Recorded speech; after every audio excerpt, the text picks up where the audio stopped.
आज के इस वीडियो में आप सभी लोगों का स्वागत है और मैं हूं अमित फ्रॉम द एस्पिरेशन। और आज हम लोग एक बहुत ही एजुकेटिव ये वीडियो लेकर के आए हैं और जिसमें कि हम लोग इस चीज के बारे में समझेंगे कि एफडीआई और एफआईआई में ये क्या अंतर होता है। तो एफडीआई जैसा कि हमने यहाँ पे लिखा है,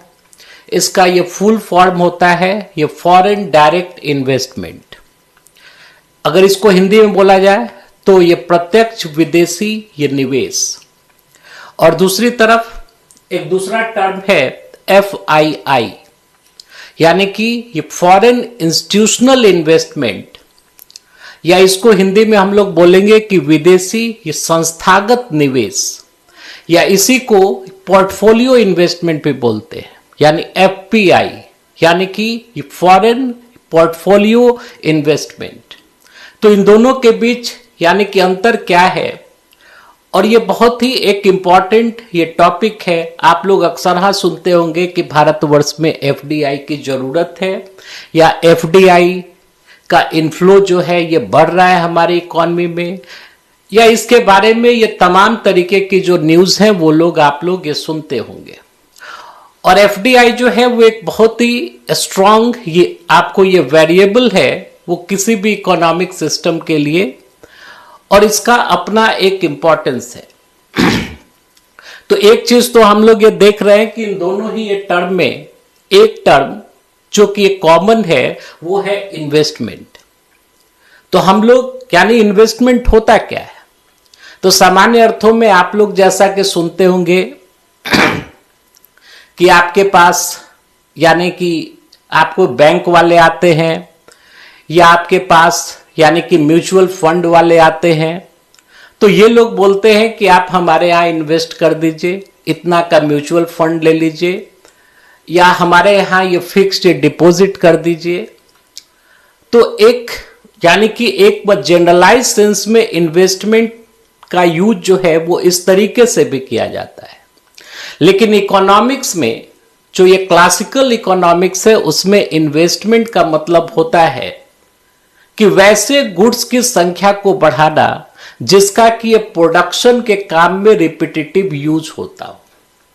और जिसको कि ये टेक्निकली हम लोग ये कैपिटल गुड्स बोलते हैं। यानी वैसे गुड्स जैसे कि ये प्लांट हुई या मशीनरी हुई, तो इसका जो है ये प्रोडक्शन के काम में रिपीटेटिव यूज होता है, ये बार बार यूज होता है। और अगर कि कैपिटल गुड्स की अगर ये संख्या या मात्रा आपके इकोनॉमिक सिस्टम में अगर ये बढ़ती है, यानी कि आप एग्जांपल लीजिए कि अगर मैं कोई ये फैक्ट्री ये चलाता हूं, सपोज कीजिए अगर मेरे पास एक मशीन है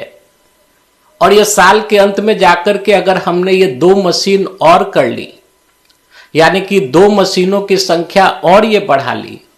तो इसका ये मतलब है कि ये 2 मशीनों के बराबर हमने इन्वेस्ट किया।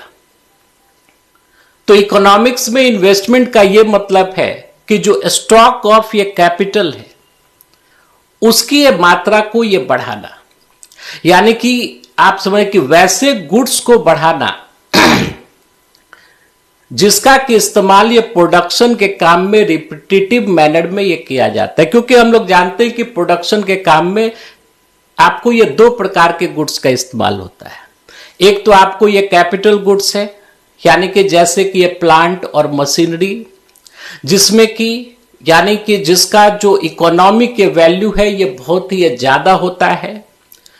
और ऐसे गुड्स का इस्तेमाल जो है वो ये प्रोडक्शन के काम में ये बार बार किया जाता है। रिलेटिवली इसकी हायर वैल्यू होती है, और डेप्रिसिएशन का कॉन्सेप्ट जो है ये कैपिटल गुड्स के साथ ये लगा रहता है। और दूसरी तरफ हम लोग ये प्रोडक्शन के काम में यानी कि रॉ मटेरियल्स का भी यूज करते हैं। तो रॉ मटेरियल्स भी ये प्रोड्यूसर गुड्स है, लेकिन वो कैपिटल गुड्स नहीं है। तो यहां बात हो रही है ये कैपिटल गुड्स की, यानी कि वैसे गुड्स जिनका कि प्रोडक्शन के काम में आपको रिपीटेटिव यूज होता है, जो कि रिलेटिवली हायर ये वैल्यू की होती है, और जिसके साथ ये डेप्रिसिएशन का कॉन्सेप्ट ये लगा रहता है।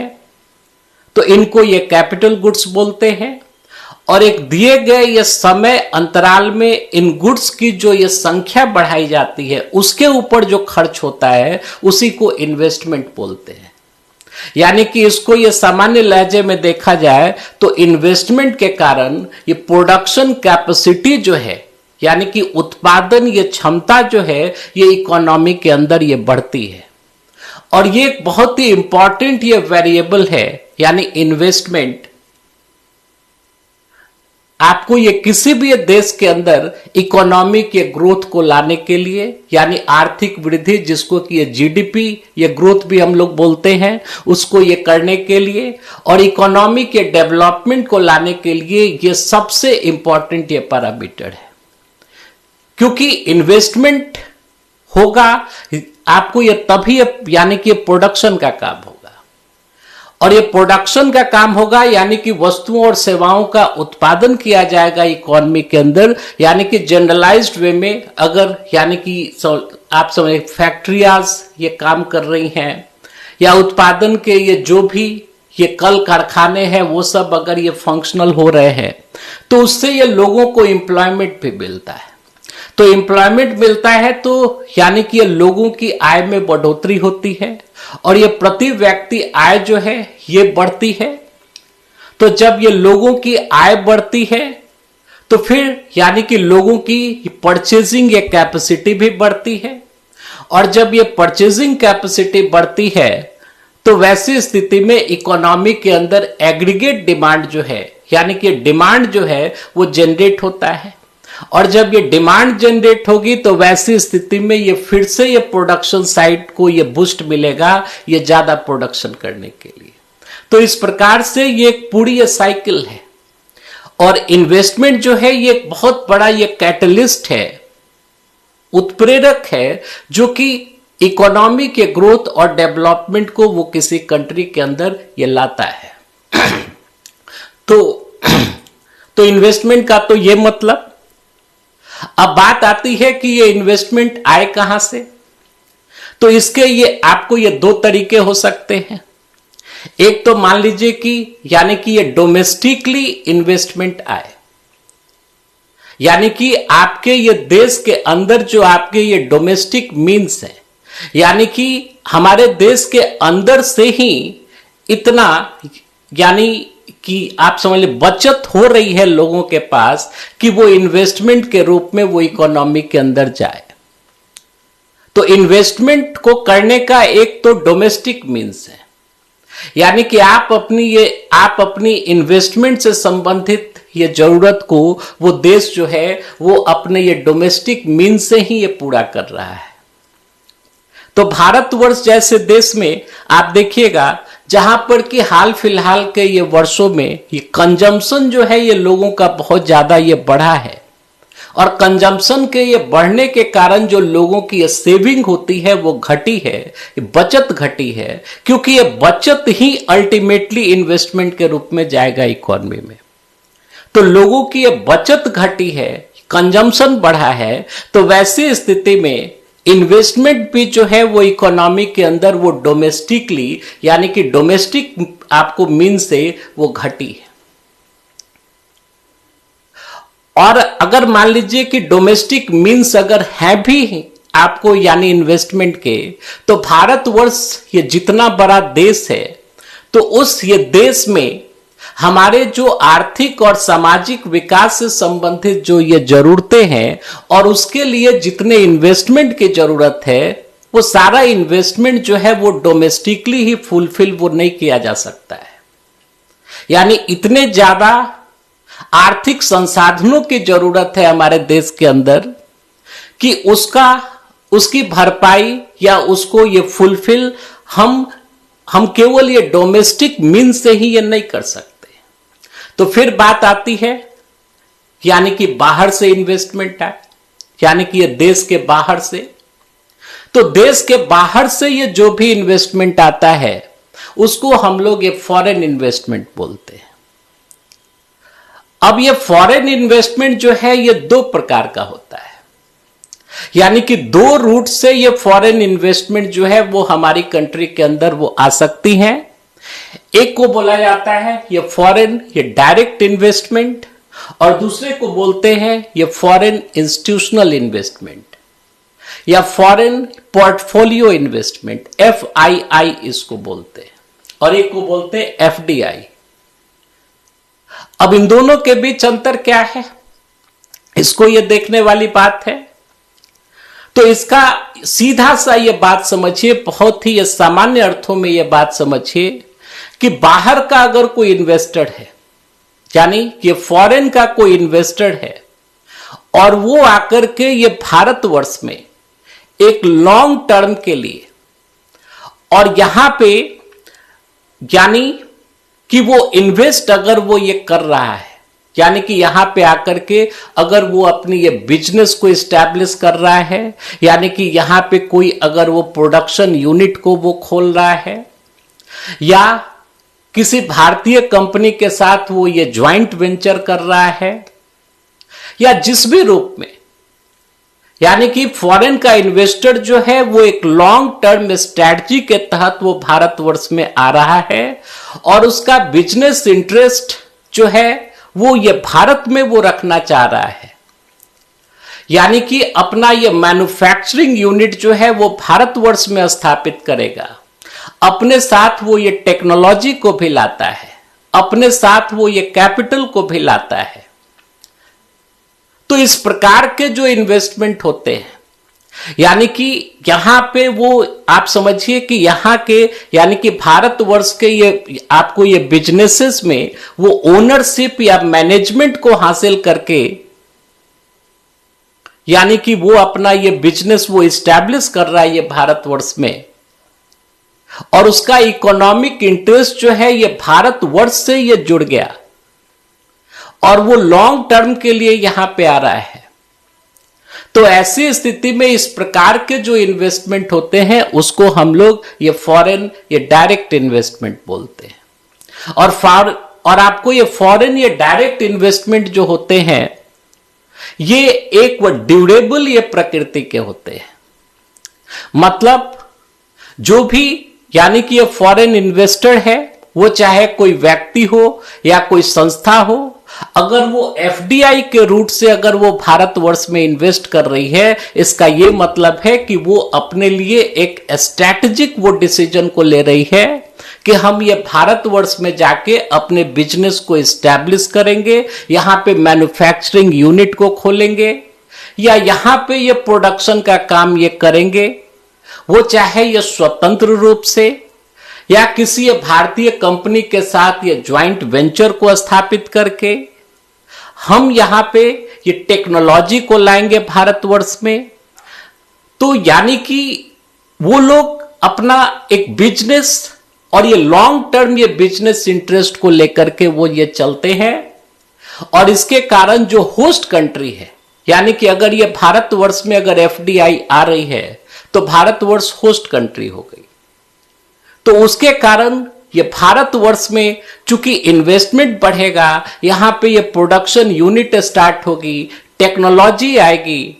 यानी कि जिससे कि प्रोडक्शन के काम में इफिशियंसी बढ़ेगी, लोगों को एम्प्लॉयमेंट मिलेगा। तो फिर वैसे स्थिति में जो हमारे देश का जो GDP ग्रोथ है वो GDP ग्रोथ इंप्रूव होगा,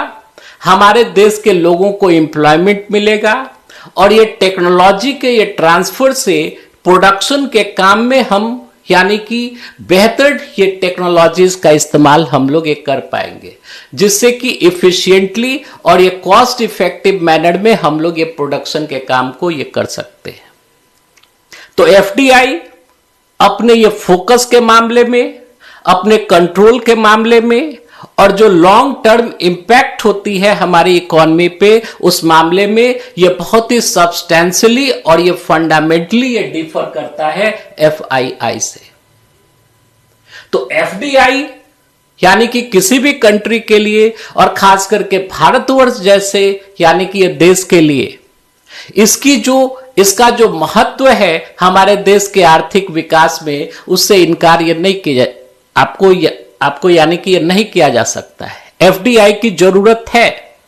लेकिन ये देखना होता है कि इकोनॉमी के ये किस सेक्टर में, उस सेक्टर का इंपॉर्टेंस कितना है और किस हद तक, यानी कि ये किस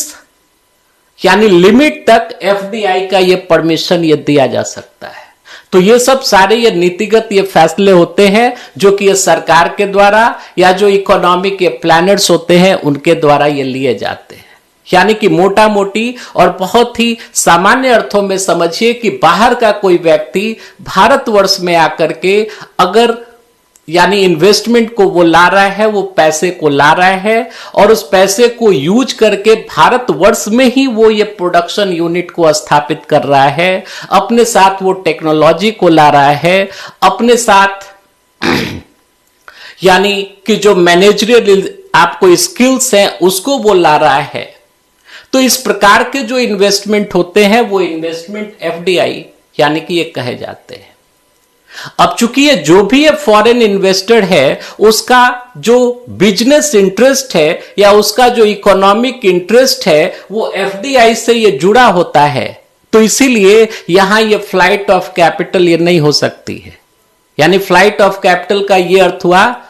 कि ऐसा नहीं है कि जो फॉरेन इन्वेस्टर है वो रातों रात यहां से इन्वेस्टमेंट को उठा करके और वो लेकर के वो चला जाएगा अपने देश में या किसी अन्य देश में, ये पॉसिबल नहीं है। क्योंकि अगर ये फॉरेन का अगर इन्वेस्टमेंट आ रहा है और अगर वहां की किसी संस्था या किसी ये व्यक्ति ने भारतवर्ष में अगर अपनी ये मैन्युफैक्चरिंग यूनिट स्थापित की,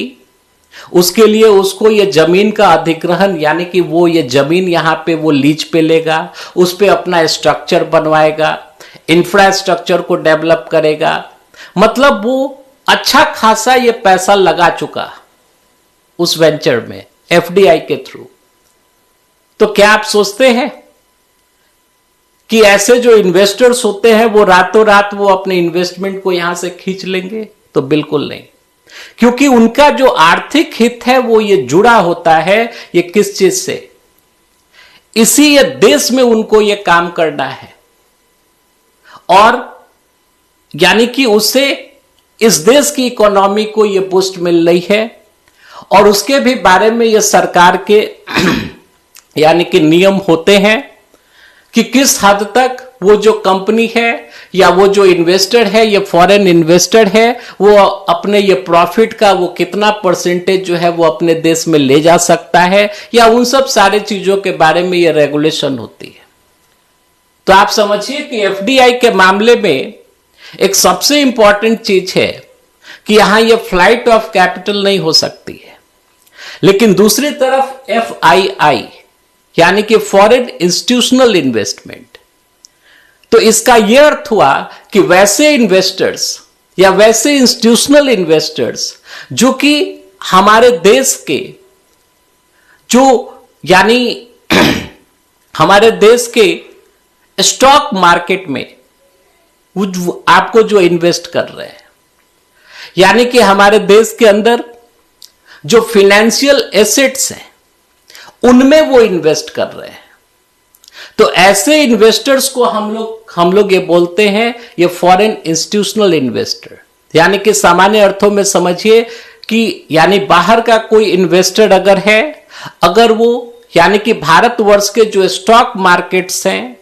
जैसे हमारे यहां इंपॉर्टेंट आपको यानी कि नेशनल स्टॉक एक्सचेंज है और ये बॉम्बे स्टॉक एक्सचेंज है, जहां पे कि कंपनियों के स्टॉक्स की यानी उसके इक्विटीज की ये खरीद और बिक्री होती है। तो जब यानी कि वैसे इन्वेस्टर्स जो कि हमारे देश के ये फाइनेंशियल मार्केट्स में जो ये पेपर क्लेम्स हम लोग जिसको बोलते हैं, यानी स्टॉक्स या बॉन्ड्स में वो इन्वेस्ट करते हैं, यानी एफआईआई जो है वो हमेशा स्टॉक मार्केट में इन्वेस्टमेंट होती है, यानी हमारे देश के फाइनेंशियल मार्केट्स में। तो यहां ये फ्लाइट ऑफ कैपिटल हो सकता है, क्योंकि स्टॉक मार्केट जो है वो बहुत ही मतलब वहां पे ऐसी व्यवस्था नहीं है, वहां इन्वेस्टर के लिए ये छूट होती है कि आप ये जब मन करें अपने इन्वेस्टमेंट को आप यानी विड्रॉ कर सकते हैं, निकाल सकते हैं, जब मन करे आप इन्वेस्ट कर सकते हैं। यानी कि हमारे जो स्टॉक एक्सचेंजेज है उसमें जो लिस्टेड ये कंपनियां हैं, उन कंपनियों के आपको ये शेयर्स में या बॉन्ड्स में इन्वेस्ट करना। तो ये यानी कि ऐसा नहीं है कि एक बार अब जैसे मान लीजिए कि अगर ये भारतवर्ष का कोई व्यक्ति है, अगर उसने किसी स्टॉक में इन्वेस्ट किया, यानी कि किसी कंपनी का मान लीजिए कि ये 10 शेयर उसने ये खरीदा, एक शेयर का मान लीजिए फेस वैल्यू ये 100 रुपया है, तो उसको ये जब मन करेगा अपने स्टॉक को वो बेच सकता है। इसमें ये किसी भी प्रकार का लिमिटेशन नहीं होता है, यानी इसमें ये किसी भी प्रकार का बाउंडेशन नहीं होता है। इसलिए बोला जाता है कि investment in the stock market is a subject to market risk, क्योंकि वहां पे आपको लेंडिंग बोरोइंग नहीं हो रही है। वहां पे उन कंपनियों के जो ये शेयर्स हैं, मतलब अगर आप किसी कंपनी के ये शेयर खरीद रहे हैं तो जितना ये प्रोपोर्शन में आप उस कंपनी के शेयर को खरीद रहे हैं, इसका ये मतलब है कि उस कंपनी के उतने पार्ट के ओनरशिप को आप होल्ड कर रहे हैं। तो अगर कोई ये नफा हो रहा है तो उस ये प्रोपोर्शन में आपको नफा भी मिलेगा, और अगर कोई नुकसान हो रहा है तो उस ये नुकसान को भी आपको ये बियर करना होगा। तो आपको एफआईआई का ये मतलब है, क्योंकि जब हमारे देश में इकोनॉमिक रिफॉर्म्स ये लागू हुए 1991 में, उसके बाद से स्टॉक मार्केट में भी ये बहुत सारे स्टॉक मार्केट को लिबरलाइज किया गया। तो आज के टाइम में ये व्यवस्था है कि जो ये फॉरेन इन्वेस्टर्स हैं वो भारतवर्ष के स्टॉक एक्सचेंजेस में जो लिस्टेड जो ये कंपनियां हैं उन कंपनियों के स्टॉक्स में वो इन्वेस्ट कर सकते हैं। तो ऐसा कोई ये फॉरेन इन्वेस्टर जो कि यहां पे वो बिजनेस बनाने के लिए नहीं आ रहा है, मतलब उसका ये इरादा नहीं है कि यहां पे जाकर के फैक्ट्री खोलेंगे भारतवर्ष में, या अपने साथ ये टेक्नोलॉजी को लाएंगे, या रियल बिजनेस जिसको बोलते हैं वो हम करेंगे, बल्कि उसका ये इरादा होता है कि जो भारतवर्ष के स्टॉक मार्केट में जो लिस्टेड ये कंपनियां हैं उन कंपनियों के स्टॉक्स में या बॉन्ड्स में हम इन्वेस्ट करेंगे। और यानी कि उनका यह मकसद होता है कि पैसे से पैसा कमाना। मतलब एफआईआई अगर हो रहा है तो इसका यह मतलब नहीं है कि उसके ये कॉरेस्पॉन्डिंग जो है वो हमारे इकोनॉमी के अंदर ये वैल्यू एडिशन भी हो रही है, तो ऐसी बात नहीं है। तो एफआईआई जो है वो बेसिकली यानी मार्केट के अंदर, फाइनेंशियल मार्केट्स के अंदर जो लिक्विडिटी होती है उस लिक्विडिटी को ये मेंटेन करने में ये सहायक होता है, कैपिटल के इनफ्लोज को ये बनाए रखता है। लेकिन इसके साथ एक सबसे बड़ी समस्या ये है कि यहां ये फ्लाइट ऑफ कैपिटल हो सकता है। मतलब किसी पॉइंट ऑफ टाइम पे अगर ये फॉरेन इन्वेस्टर्स को ये लग रहा है कि भारतवर्ष का स्टॉक मार्केट जो है वो अच्छा रिटर्न वो नहीं दे रहा है, तो रातों रात जो ये फॉरेन इंस्टीट्यूशनल इन्वेस्टर्स हैं वो यहां यानी भारतवर्ष के स्टॉक मार्केट में जो भारतीय जो कंपनियां हैं या भारतवर्ष के स्टॉक मार्केट में जो लिस्टेड कंपनियां हैं उन कंपनियों के स्टॉक्स में उन्होंने जो इन्वेस्ट किया है वहां से उस यानी कि पैसे को विड्रॉ कर सकते हैं और ये रातों रात उस पैसे को लेकर के किसी अन्य कंट्री में जा सकते हैं। तो यहां ये फ्लाइट ऑफ कैपिटल हो सकती है। और एफआईआई में इसके ये कॉरेस्पॉन्डिंग यानी कि मान लीजिए कि अगर ये 500 करोड़ रुपया अगर एफआईआई के थ्रू आ रहा है तो इसके ये कॉरेस्पॉन्डिंग कोई ये वैल्यू एडिशन जो है वो इकोनॉमी के अंदर ये नहीं होती है, फ्लाइट ऑफ कैपिटल हो सकता है। हां, इसका एक पॉजिटिव पहलू ये है कि अगर एफआईआई के थ्रू ये पैसा आ रहा है तो ये कैपिटल का फ्लो बना रहता है, हमारे फाइनेंशियल सिस्टम में लिक्विडिटी बनी रहती है और एक प्रकार का जो ये सेंटिमेंट्स है ये इन्वेस्टर्स के अंदर ये होता है कि यानी कि भारतीय मार्केट जो है या हमारी अर्थव्यवस्था जो है वो अच्छा ये परफॉर्म कर रही है। तो ये एक प्रकार का ये भी ये सूचक होता है कि हम लोग यानी भारतवर्ष में इन्वेस्ट ये कर सकते हैं। तो एफआईआई जो है यानी सामान्य सा मतलब समझिए कि जब कोई ये फॉरेनर यानी कि कोई व्यक्ति या कोई इंस्टीट्यूशन भारतवर्ष के स्टॉक मार्केट में या हमारे यहाँ के जो फाइनेंशियल एसेट्स हैं हमारे फाइनेंशियल मार्केट में जैसे कि स्टॉक्स या बॉन्ड्स उनमें अगर वो इन्वेस्ट करता है तो ऐसे इन्वेस्टमेंट को हम लोग बोलते हैं एफआईआई। और अगर कोई फॉरेन इन्वेस्टर वो भारतवर्ष में ये बिजनेस करने के उद्देश्य से अगर वो आता है, भारतवर्ष में अगर वो अपने ये बिजनेस को, अपने प्रोडक्शन यूनिट को इस्टेब्लिश करता है, अपने साथ वो टेक्नोलॉजी को लाता है, अपने साथ वो मैनेजरियल स्किल को लाता है, यानी कि एक लॉन्ग टर्म के लिए उसका बिजनेस इंटरेस्ट या जो उसका इकोनॉमिक इंटरेस्ट है वो भारतवर्ष के साथ ही ये जुड़ जाता है, तो इस प्रकार के इन्वेस्टमेंट को हम लोग बोलते हैं एफडीआई। आशा है आपको ये बात स्पष्ट हुई होगी और आपके लिए ये एक मतलब आप लोग यानी कि आप गूगल करके ये देखें कि विगत वर्ष में या हाल फिलहाल के ये वर्षों में एफडीआई के थ्रू ये कितना ये फॉरेन इन्वेस्टमेंट आया है और एफआईआई के थ्रू ये कितना इन्वेस्टमेंट जो है वो भारतवर्ष में आया है। तो उससे आप, क्योंकि आप जो है ये दोनों जो है ये बैरोमीटर से, और खास करके एफडीआई जो है ये यानी कि बैरोमीटर है इस चीज का, जो कि बताता है कि हाँ वास्तव में ये भारतवर्ष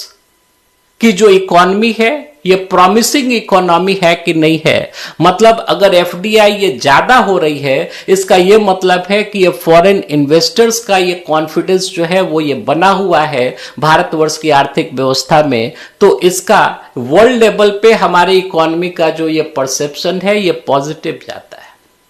इसीलिए बोला गया है कि where there is peace there is prosperity. जहां शांति होती है वहीं पे ये संपन्नता होती है। हालांकि जो पॉलिटिशियंस होते हैं वो इस चीज को हम लोगों को सिखाते हैं कि आपको ये संपन्नता हम पहले दे देंगे और फिर ये शांति आपके पास आ जाएगी, लेकिन होता है उल्टा। जैसे अभी हम लोगों ने देखा है या पाकिस्तान के साथ ये टसल हुआ हमारी कंट्री की, तो सारा स्टॉक मार्केट भी बहुत ही मतलब यानी कि वहां पे भी आपको डेप्रिसिएशन होने लगी, या जो एक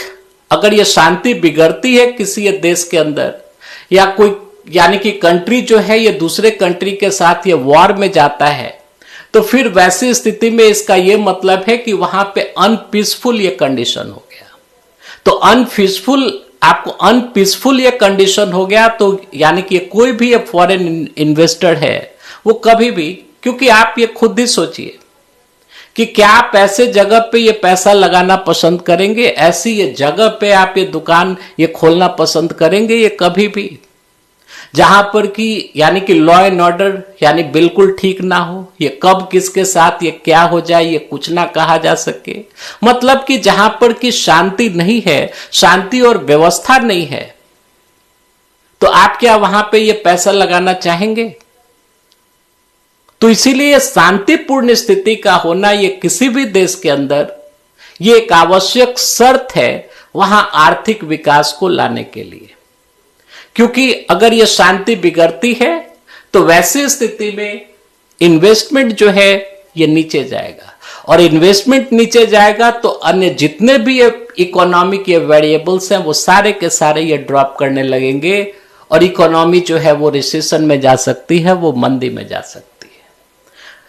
तो आज के लिए इतना ही। आशा है आपको ये टॉपिक एफडीआई और एफआईआई के बीच जो ये डिफरेंस है आपको ये यानी कि ये समझ में आया होगा।